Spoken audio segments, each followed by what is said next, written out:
राज्य सरकारना शिक्षण विभाग द्वारा आयोजित गुजरात सांस्कृतिक वक्तृत्व स्पर्धा तथा इनाम वितरण समारोह में अपनी सौनी साथे मंच पर उपस्थित मारा साथी मंत्री श्री प्रफुल्लभाई पानसेरियाजी, सेवा कल्चर सेव भारत फाउंडेशन स्थापक श्री उदय माहुलकरजी, गुजरात यूनिवर्सिटी कुलपति श्री डॉक्टर नीरजा गुप्ताजी, उच्च शिक्षण नियामक श्री गुरव रमेश, सौ प्राध्यापकश्रीओ, सौ विद्यार्थी प्रेस मीडिया मित्रों, आप सौने मारा नमस्कार। 14મી ફેબ્રુઆરી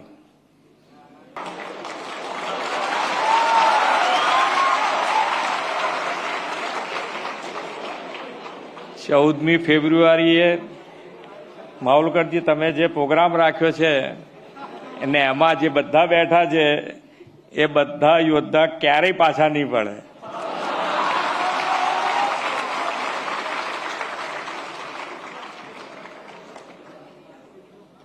કારણ કે આમાં 14મી ફેબ્રુઆરીએ તો હવે એવું રહ્યું નથી કે ભાઈ આમાં યુવાનો જ એવું દિવસ ઉજવે છે, એવું નથી।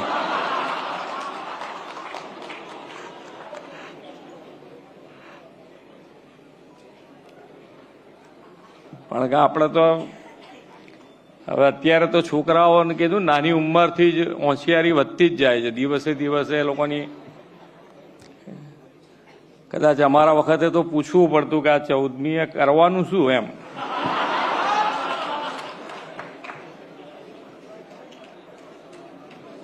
એટલે એટલો મોટો ડિફરન્સ, વાઇડ ડિફરન્સ આવી ગયો છે। હવે એ જે ડિફરન્સ આવતો જાય તો એ આપણા માટે ડેન્જર થતું જાય। કારણ કે આપણને બધાને ખબર છે કે ભાઈ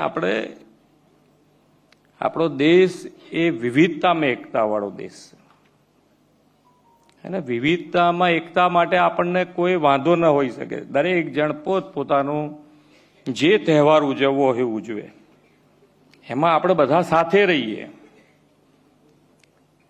પણ એ સાથે રહેવામાં 31મી ડિસેમ્બર આપણને વધારે વાલી લાગે દિવાળી કરતા, એ તો વ્યાજબી નથી।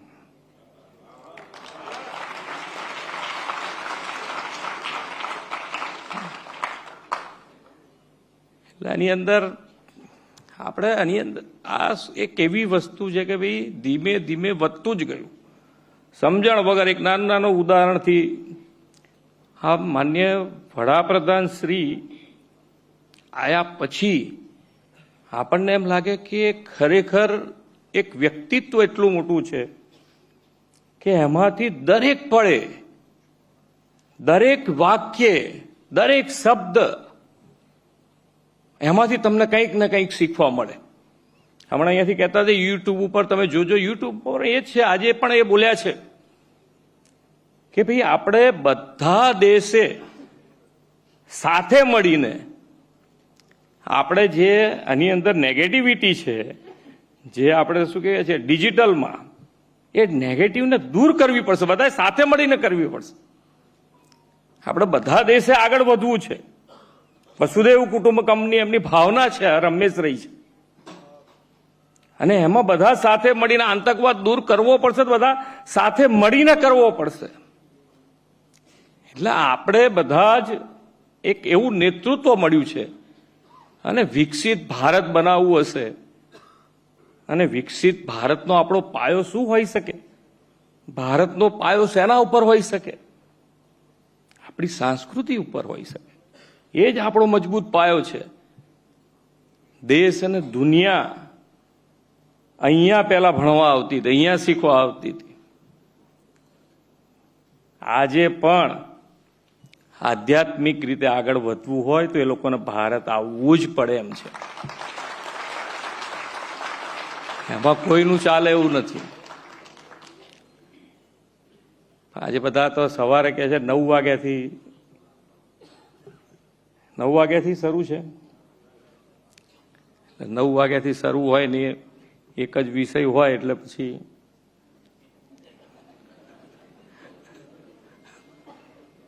પણ આપણે તો આ જ મોરલથી એમ હસતા હસતા બધી સારી વસ્તુ બીજા બધાને આપવાની છે. એની નેગેટિવિટી દૂર કરવા માટે આપણે એને કચડી નથી નાખવાનું.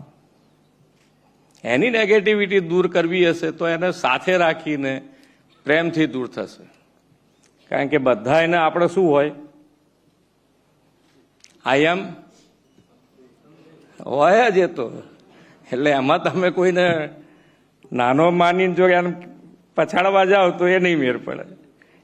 એને થોડો મોટો કરવો પડે, પછી થોડોક આગળ ઠોકર ખાય, પછી હાથ પકડો તો એને મજબૂતાઈથી પાછો આવી જાય. ચાલો કે બરોબર છે.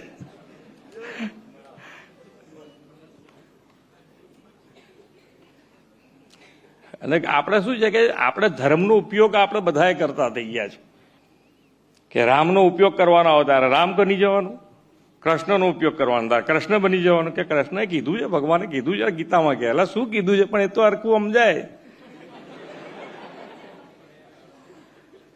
પાપીને હણવામાં કોઈ વાંધો જ નથી એવું કીધું છે કે ભગવાને. કોકને મારો હોય તારે પછી એ વખત રામ ચાલે નહીં.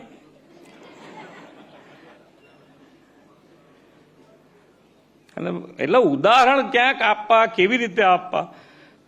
ગીતામાં ઉદાહરણ આપ્યું છે કે ભાઈ વૃક્ષમાં પીપળો હું છું, એટલે ભાઈ પીપળાનું જતન કરવાનું, બાકી કોઈ પછી તમારે જે આવે બીજા વૃક્ષો કાપો એનો વાંધો નહીં. એટલે એવા ઉદાહરણો પકડીને આપણે આપણી જાતને ક્યાં છેતરી નાખીએ છીએ એ આપણને ખબર નથી પડતી. એમાં એવું નથી કે ભાઈ હું અહીંયાથી બોલું છું તો હું ક્યાંય નહીં છેતરતો હોઉં, મારી જાતને હું ક્યાંક છેતરી નાખતો હોઈશ. પણ આપણે બધા એકબીજાનું આ ધ્યાન રાખવાનું છે કે ક્યાં આંગળી આપણે આપણી જાતને છેતરી લઈએ છીએ, કઈ એવી આપણી કચાશ રહી જાય છે આપણામાં કે જે આપણને ખોટું કરતા સહેજ પણ ખચકાટ નથી થતો. બિલકુલ ઇઝીલી આપણને વિચાર ના આવે. અત્યારે તમે જુઓ તો ખોટું કરી નાખે, રિઝલ્ટ આપી દે છે લોકો. કેવી રીતે ચાલશે? પેલું એક પિક્ચર હમણાં અમારા મંત્રી શ્રી કહેતા હતા ને, પેલું શું કે ઝૂકેગા નહીં, એટલે બધા હસતા હતા. કેમ તો કે બધાએ પિક્ચર જોયેલું છે રહ્યું, અને તો મજા આવે ને એમ કે આપણે જોયેલું છે, અમે નજર આવે, હા ઝૂકતા નહીં, ઝૂકેગા નહીં એમ. એટલે એ જે છે કે ભાઈ આપણે વાસ્તવિક જીવનમાં ક્યાં આગાડીથી કેવી રીતે આમાંથી નીકળવું, કઈ વસ્તુ આપણને વધારે પ્રલોભનમાં નાખી દે છે. આપણે ઉદાહરણ હું તમને એટલા માટે બધા આપું છું અત્યારે કે મેં જોયા છે, અનુભવ્યા છે કે ભાઈ પેલી પિક્ચરમાં ચા આપે, ચા એટલે પેલી કપમાં પીવાની ટેવ પડી. મેં કીધું સારું, આ લોકો તો સીધી ચા આપે છે ને તરત કપથી પીવે છે, ને આપણે પીએ તો મોડું બળી જાય તરત ને. પણ હવે એ લોકો સેલ્ફ સર્વિસ ટી, એટલે ગરમ પાણી આવે, દૂધ થોડું હોય, એ ઠંડુ હોય, એટલે એમની ચામાં ઘૂંટડો મારે તો વાંધો ના આવે. પણ આપણે તો મોં બળી જાય, આપણે તો ઉકાળીને સીધી નાખી હોય કપમાં. એટલે અનુકરણ કરવાનું એટલે કેટલું અનુકરણ કરીશું આપણે કે જ્યાં સુધી આપણને તકલીફ પડી જાય ત્યાં સુધી અનુકરણ કરવાનું. પેલા સ્ટીલના મગ આવ્યા હતા, વચમાં ચાલ્યા, બહુ ચાલ્યા. હવે એમાં ચા ઠંડી થઈ જાય તો આપણે બળીએ, એવું એવી પોઝિશન થઈ ગયેલી. અનુકરણ જોઈને અહીંયાથી હમણાં કહેતા હતા માહુલકરજી કે ભાઈ જોવાથી જ વધારે મગજ આપણું ભ્રમિત થાય છે. શું જોવું છે, કેવી રીતે જોવું છે, નક્કી તો આપણે કરવું પડશે. આપણે આપણા જે નાના છોકરાઓ છે, બધા જેટલા મા બાપો વધારે ને વધારે અહીંયા જેટલા બધા વડીલો આવ્યા છે એ બધા જ આ પ્રોગ્રામોમાં વધારે ને વધારે હાજરી આપે અને છોકરાઓને પ્રોત્સાહિત કરે તો આપણે અનિમે મજબૂતીથી આગળ વધી શકીએ.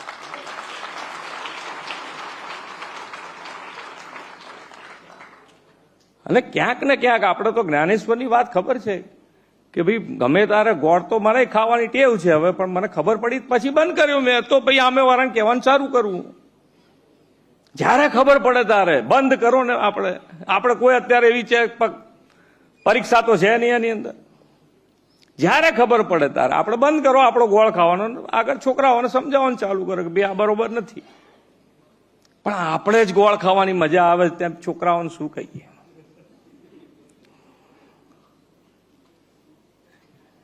એટલે આપણે જ્યાં સુધી આપણો કંટ્રોલ, આપણામાં પુરુષત્વ જે કહીએ છીએ, આધ્યાત્મિકતામાં પુરુષત્વ જે છે, એક તાકાત કે નિશ્ચય કર્યો પછી ડગી શાનું જવાય આપણાથી?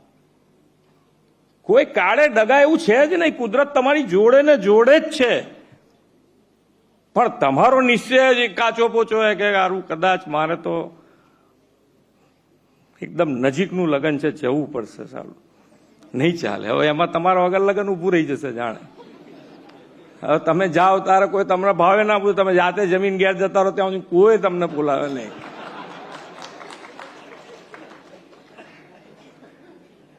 પણ આપણને એમ છે કે મારા વગર બધું અટકી જવાનું છે.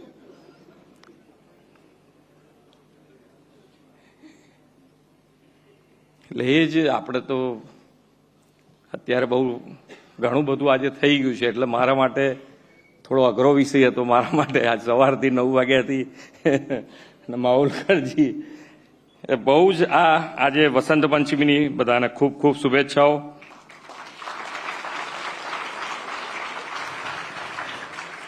આજે મા ભારતીની રક્ષા કાજે પોતાની પ્રાણોની આહુતિ આપનાર સેનાના વીર જવાનોને યાદ કરવાનો દિવસ છે.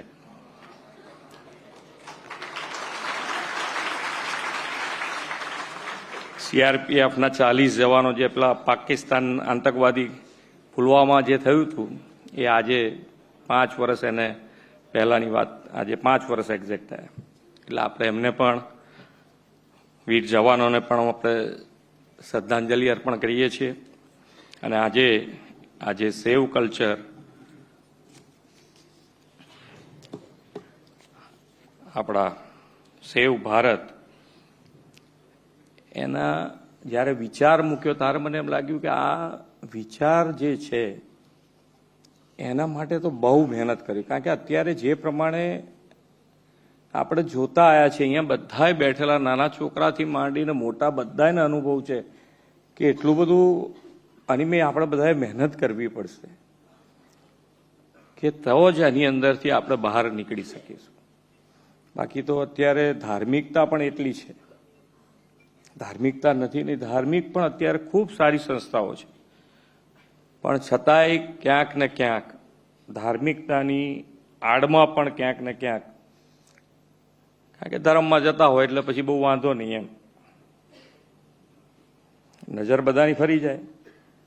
એટલે એની આડમાં પણ, એટલે જ્યાં આગાડીથી આપણને મળે ત્યાંથી ક્યાંક ને ક્યાંક ખોટું કે સાચું એ ખ્યાલ જ નથી રહ્યો. એ ચારિત્ર્ય શું છે આપણું. અત્યારે ભ્રષ્ટાચારની વાત તમે જુઓ તો કેટલી બધી આપણને એમ લાગે કે આ શું કરવું. હું કાયમ કહું કે ભાઈ ડાઇનિંગ ટેબલ ઉપર તમે જમવા બેસો તારે આપણને સંતોષ થવો તો જોઈએ ને. શું ખાવ તમે, કેટલું ખાવ, એમ તો પછી શું દોડ કેટલા રૂપિયા કમાવા છે, શેના માટે કમાવા છે, કોઈ નક્કી જ નહીં. ખાઈ નથી શકતા, ટાઈમ નથી. અમારે ત્યાં આગળ એક બંગલે એક ભાઈ આવ્યા હતા કે ઓહો તમારે તો મજા છે ને. એટલે એણે પેલી આગળની લોન ને બધું જોયું, હિંચકો પડેલો બંગલે અમારા. એટલે મને કે મજા છે તમારે તો. એટલે મેં એને તો ના કીધું, મેં કીધું પણ આ કુદરત કેવું બેલેન્સ કરે છે જુઓ. હવે એ ભોગવવાનો આપણને 1 મિનિટનો ટાઈમ જ નથી. સવારથી નીકળીએ ઘેર જઈએ ત્યાં સુધી ટાઈમ તો હોવો જોઈએ. ક્યારે હું હિંચકે બેહું, ક્યારે હું ત્યાં આગળ લોન માળું.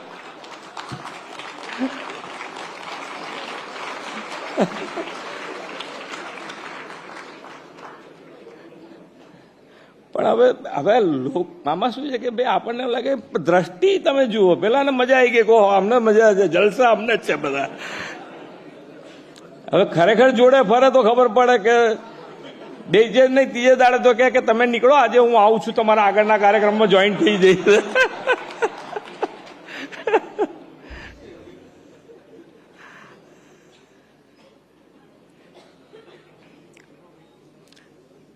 ચાલો તાર આપણે બધા તો વિકસિત ભારત, વિકસિત ગુજરાત અને હર હંમેશ માન્ય વડાપ્રધાનશ્રીનો જે સંકલ્પ કર્યો હોય એને મજબૂતાઈથી આગળ વધારવાનું કામ ગુજરાતે કર્યું છે. અને આમાં પણ આપણે બધા સાથે મળી અને એક ભારત શ્રેષ્ઠ ભારત, આપણે વિશ્વગુરુ તરફ ભારતને લઈ જવું હોય અને વિકસિત ભારત બનાવવું હોય તો વિકસિત ભારત માટે વિકસિત ગુજરાત, અને વિકસિત ગુજરાત પણ આપણું કલ્ચર એવું હોવું જોઈએ, આપણી સંસ્કૃતિના પાયો મજબૂત હોવો જોઈએ, આપણો શીલ એવું હોવું જોઈએ કે મજબૂત, કોઈ આપણને કઈ આંગળી શેના માટે કોઈ બી રીતે કરે એ રીતનું હશે તો જ આપણે બધા જ વિકસિત ગુજરાત અને વિકસિત ગુજરાતથી માન્ય નરેન્દ્રભાઈની જે સંકલ્પ છે એ સંકલ્પ આપણે પાર પાડી શકીશું. આપણે સૌ સાથે મળીને આગળ વધીએ એ જ અભ્યર્થના. ભારત માતા કી જય. વંદે માતરમ. જય જય ગરવી.